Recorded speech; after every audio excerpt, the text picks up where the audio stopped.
ये कहानी अभी ख़त्म नहीं हुई। इस अजीम व शान सहरा में अब हमारा अगला सफ़र शुरू होने वाला है, जो कि एक बुलंद व बाला किले की जानिब है, जो इस सहराए चोलिस्तान में सदियों से चुप साधे शान और शौकत के साथ कई राजों को अपने सीने में दफन किए खड़ा है। और आज हम इन राजों से पर्दा उठाने वाले हैं। इसे किला जामगढ़ के नाम से पुकारा जाता है। किला जामगढ़ जिला बहावल नगर की तहसील फोर्टाबास के सराय चोलिस्तान में वाक़ है। सज्जे करके दूर थोड़ा जाए, सीधा ला जाओ, छामे छामे छामे ए बस आओ खट्टू वाली खट्टू आओ जी, पहुंच गए। तो आखिरकार हम पहुंच चुके हैं यहाँ पर किला जामगढ़ में, और तकरीबन 6 बजने वाले हैं और सूरज चाचू ख़रूब हो रहे हैं। जैसे कि आप देख रहे हैं, सूरज साहब नीचे जा रहे हैं और ये है आपके सामने किला जामगढ़। और ये कुछ बेहतर हालत में है किला जामगढ़ बनिस्बत उसके जो हमने पीछे लिया है किला मरोड़ के, ज़्यादा ये बेहतर हालत में है किला जामगढ़, जैसे कि आप देख रहे हैं।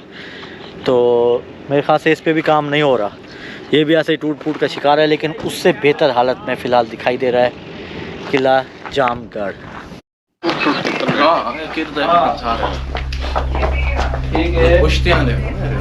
ये जो नीचे आप मलबा देख रहे हैं, ये इस किले की छत का मलबा है। इसकी वजह से ज़मीन काफ़ी ऊपर आ गई है, जिसकी वजह से किले की ऊंचाई कम लगती है, जबकि ये किला पहाड़ से काफ़ी कद आवर दिखाई देता है। इस किले की दीवारों की मोटाई तकरीबन 8 से 10 फीट है, जो कि काफ़ी हैरत की बात है। इस किले की सबसे ज़बरदस्त बात यह है कि ये पुरसकून और हवादार है, जिसकी वजह से टेम्परेचर चाहे 50 सेंटीग्रेड भी हो, जो कि चोलिस्तान में मामूली बात है, फिर भी महसूस नहीं होता।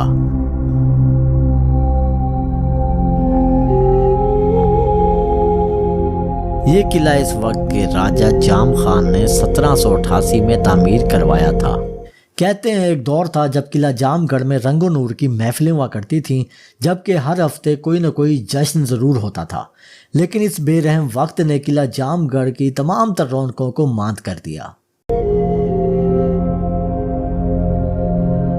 इसकी सबसे बड़ी वजह मौजूदा हुक्मरानों का अपने आसार कदीमा पर अदम तवज्जो है।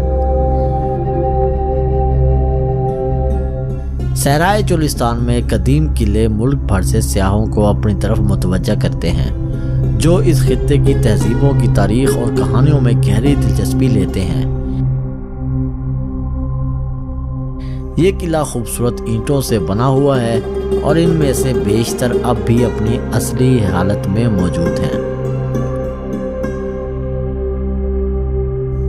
इसे जाम खान ने 1788 में बनाया था। किला मुरब्बा शक्ल का है और चारों तरफ 114 फीट फैला हुआ है। इसकी दीवारें 28 फीट ऊंची हैं और चारों कोनों को अबूर करने वाला एक गोल पुल है। किला के मशरिक में 9 फुट का गुंबद नुमा गेट है। किला का बैरूनी हिस्सा चौड़ा है। किला में एक दाखिली दरवाजा और 4 मीनार थे। इसके चारों कोनों पर मीनार थे और उसके अंदरूनी सहन में एक कमरा था। जाम खान की मौत के बाद ही इस किले की दीवारें और छतें बोझ बर्दाश्त न कर सकीं और बिलाखिर मुनहदम हो गईं। किला जामगढ़ एक अजीम शाहकार था, लेकिन बदकिस्मती से महकमा आसार कदीमा और हुकूमत की अदम दिलचस्पी के बायस ये आहिस्ता आहिस्ता खंडरात में तब्दील हो रहा है।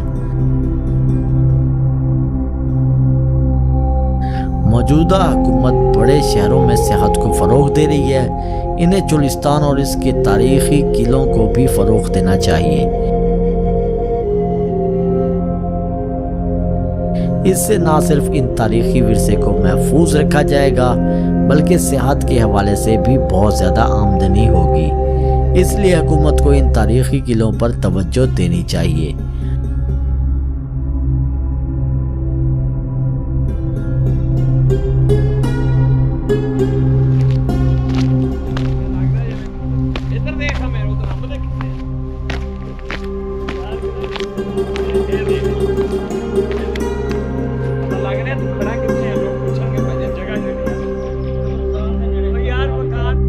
हम तमाम दोस्त यहाँ आकर बहुत खुश हैं, ताहम किलों की हालत देखकर हम भी मायूस हैं। हमारे विरसे की हिफाजत हुकूमत की जिम्मेदारी है।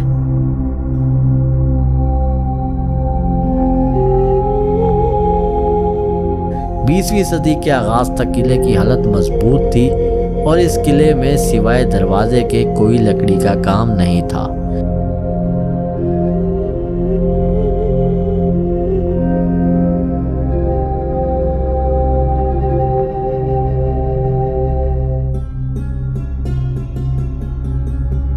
इस इलाके में पानी खड़ा था, जिसकी वजह से ये इलाका और किला खस्ता हाल हो गया।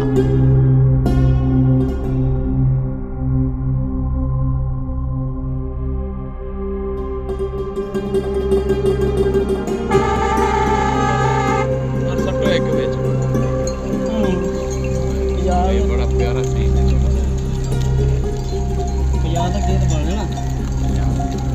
दोस्तों दिन ढल रहा है और शाम हो रही है।